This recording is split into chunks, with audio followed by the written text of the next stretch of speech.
epilepsy, rheuma, pulmonya at malaria. Isa pa pong tampok na healing halaman natin ang balatong aso o coffee senna. Ang halamang ito po ay native sa tropical America pero matatagpuan din po sa buong Pilipinas. No? Tumutubo po ito na parang damo na namumulaklak at namumunga ng pods na may lamang mga buto. Ang mga buto nito ay ibinubusa, pwede pong isangag, no? At ginagawang coffee substitute. Nakakain din po ang mga bulaklak at dahon nito na sinasabing may anti-inflammatory at antioxidant properties.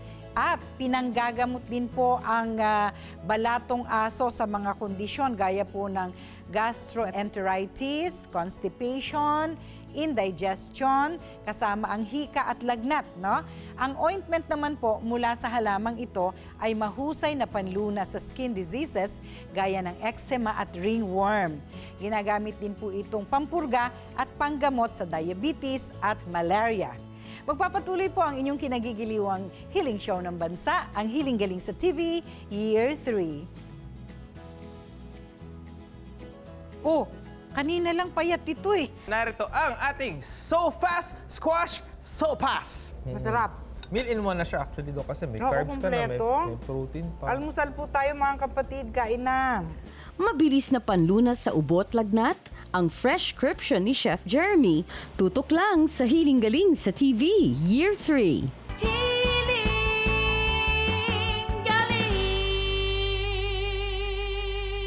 Kung kayo'y may healing katanungan para kay Dr. E, mag-email lang sa questions@healinggaling.ph o mag-post sa Healing Galing official Facebook page. Maaari ding magpadala ng sulat sa Healing Galing main office sa 2nd floor, 522 Quirino Highway near corner Mindanao Avenue, Novaliches, Quezon City. O kaya ay mag-text sa Healing Galing hotline number 0921-445-0355 at antabayanan ang sagot ni Dr. E sa Healing Galing sa Radyo 5 tuwing Sabado alas 6 hanggang alas 8 na umaga at tuwing Linggo alas 10 na umaga hanggang alas 12 ng tanghali. Mapapanood din sa Action TV tuwing Sabado alas 6 hanggang alas 7 na umaga at tuwing Linggo alas 10 hanggang alas 11 na umaga at sa TV5 with Dr. E and Chef Jeremy alas 7 hanggang alas 8 na umaga.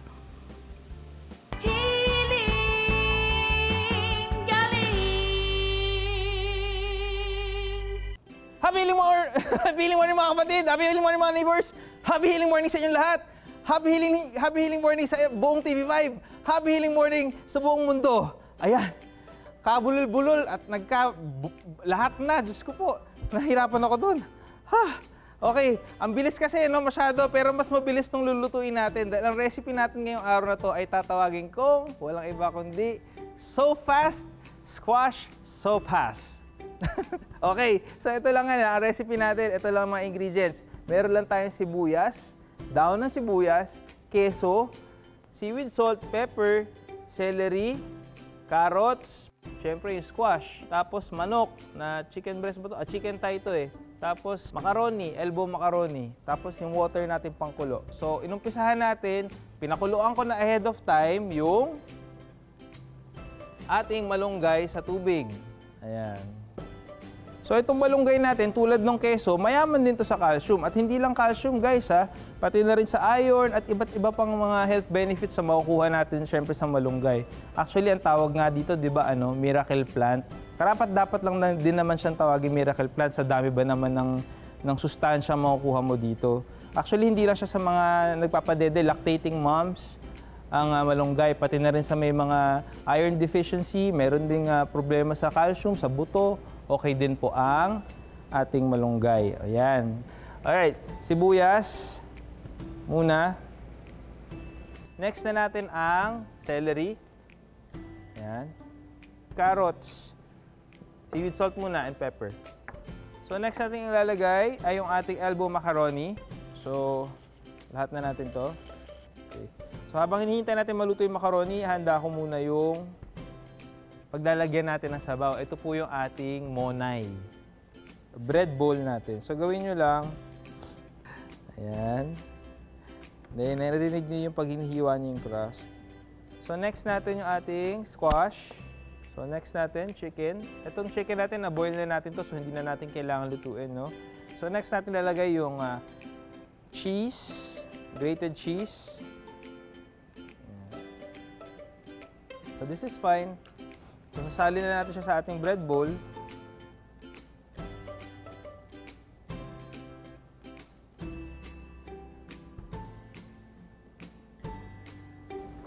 Okay, and then some spring onion on top. And just like that mga kapatid, tapos na ating sofa squash sopas. Dapat ganun kabilis. Insta-shot nyo Ito na, Doc. Sofa squash sopas. Oh, that So mabilis fast talaga eh. Ang bilis. Binilisan ko talaga.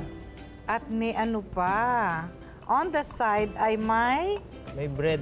Para yung mga natirang bread, hindi masayang. Sausaw Ganun ba? natin sa sabaw. Tira ba natin to o tira ng kapitbahay? Secret. Tira natin yan. Siyempre, Doc, sa atin yan. Okay. Tikman muna natin ang walang sausaw. Tasty. Tasty bread.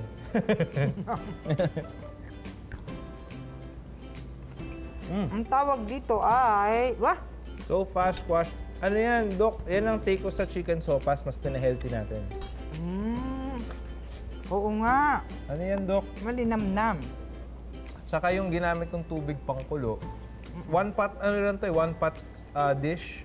So lahat nilagay ko lang nalagay dun sa pot. Hindi ako naggisa. Hindi ako gumamit ng oil. Yung ginamit kong water na pangkulo dun sa noodles, sa macaroni, malunggay na water. Yung pinagkuluan ng malunggay. Tapos, yung nagpalapot sa kanya, hindi masyado, Doc, kasi mas nangibabaw yung squash eh. Yung, Tapos may chicken. may chicken. Meal in one na siya actually, Doc, kasi may Oo, carbs ka na, kumpleto. may protein pa. Almusal po tayo mga kapatid, kain na.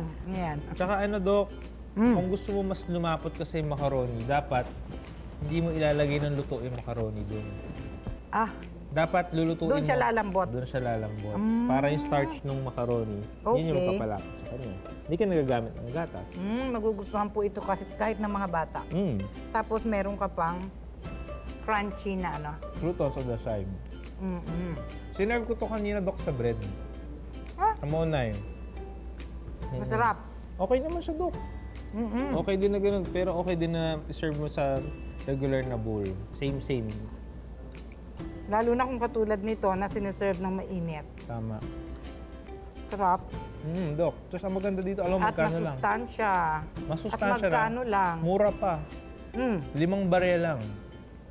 5 barya? Yes, 25 pesos per Ang serving. isa? Makarami yan ha, hindi yan yung tulad ng mga nirarasyon na sopas kapag may mga outing. Parang may inaaway ka. Hindi, wala naman. Kasi di ba minsan yung mga sopas na nirarasyon yung nagiging kulay pink na dahil sa hotdog, nilalagyan nyo ng hotdog. Di ba, Doc? Di ba, Doc, ganun? Wala.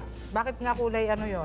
Kasi may food coloring May yung food hotdog. coloring yung hotdog kaya humahawa yung kulay sa sopas. Ito all natural. So, magulay. Paano ba natin na-achieve ang ganitong korte ng sliced bread? Tanong mo nga kay Al. Sa kaibigang sa kaibigang oso natin na si Alf, Oo. may gawa niya. May hugis eh. No? Ay, masarap po. Talagang pag-combination niya, masarap. At madali siyang gawin, Doc. Actually, sa mga nanonood ngayon, pwede nyo insta-shot yung recipe natin. Ito po Okay. siya. Ayan. So, yan. Tapos i-follow nyo na rin po kami sa Instagram page namin, Wellness Chef HG, para makita nyo po iba't ibang recipes, wellness recipes na ginagawa natin dito sa Hiling Galing. Tapos, puntahan nyo po ang Facebook ninyo. Pag kayo po ay napa-Facebook, punta na rin kayo sa official Facebook page ng Hiling Galing. Yan po ay Hiling Galing Official. At syempre, sa iba't iba pong listahan ng produkto ng Hiling Galing, punta po kayo sa www.healinggaling.ph. Ayan. Bawal ang bawal ang babagal-bagal kaya mabilis ang ang pagluto nito, Doc. At ayaw rin ni ba? Suzy. Ay nako, Si meron Suzy na lang ang naman mabagal Suzy mail siya. Pero mabilis yung mga sender, letter sender natin, Doc. Oras na para sa Susie Mail. Ito na, kuha na tayo Maraming isa. salamat po sa napakaraming mga sulat na ito. Kaya lang, maraming sasagutin, syempre. Kaya, Nag-uumapaw na, Bilisan kaya na natin. kailangan bawasan. Hindi ako titingin. naku, diyan ka na naman. Hindi ako titingin talaga, Doc. Sige. Puti. Ako una nakakita, puti ang kulay. Oh, ano pa yung ano? Pomelo pa yung ano, yung Karamihan stamp. malayo ang pinanggagalingan ng mga sulat natin eh. Kaya nga eh. This time, saan galing yan? Ala eh! Ay, alam ko na, sa Batangas. Batangas, oh, di ba? Sa Batangas do. Alay, ano kang sabi? Ang sabi niya, ito. Wala, nasira ko yata. Mula sa Dita Cuenca, sa Batangas. Kumusta po kayo dyan? Sa Dita Cuenca. Sa Cuenca, Batangas. Sa Dita. No? Dear Doktora Eddie. Oh, close Mahaba. kayo Eddie yung tawag ko. Oh. Hindi. Di ba Nakita Dr. mo? E? Eddie eh. No, Eli. Eli. E-L-I. Hindi po ako to, si Tito Boy po yun. Ako po ay si Edinel. O sige na, Dr. Eli Calvario. Si Eli Calvario po ay si Tito Boy Calvario. Medyo nalito siguro Nalito siya. lang. Pareho namang letter E. Ayan. Isa pong magandang araw ang sumainyo. Ako po ay 78 years old. 78 years old na at taga Dita Cuenca, Batangas. Matagal-tagal na din po akong sumusubaybay sa inyong palatuntunan.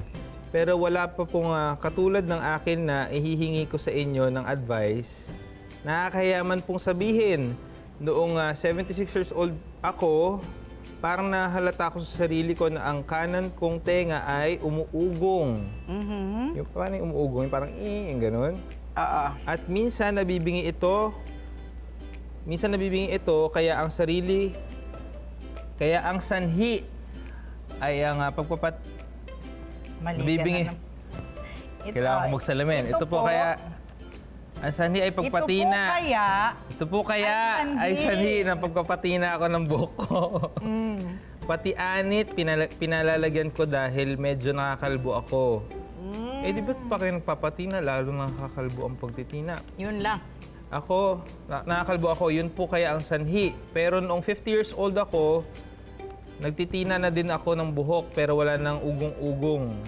Ngayon nga lamang po, edad na 78 na ito po, kaya ang dala ng pagtitina ng tao, pagtanda ng tao, 7 na po ang EENT. Ears, yung EENT doctor Na pinuntahan niya. At parating sabi ay clear, kaya may isang garapong tarheta o tableta. Tableta o gamot na po ang naubos ko. Baka daw kaya ako nabingi, tinigilan ko na po ay ang pag-inom ng mga gamot. Salamat po at hintayin ko po ang inyong magandang advice sa akin. Gumagalang, Clarita Mangumali. Ayun. Si Clarita. Si Nanay Clarita. Happy healing morning po sa inyo. Naririnig niyo po ba ako? Sabi niya kasi humihina yung pandinig. tenga. Oo nga. Hindi po yung kapitbahay, si Aling si Aling Clarita po ang aking tinatanong. Sabi niya kasi mahina yung tenga. Baka hindi marinig. Okay.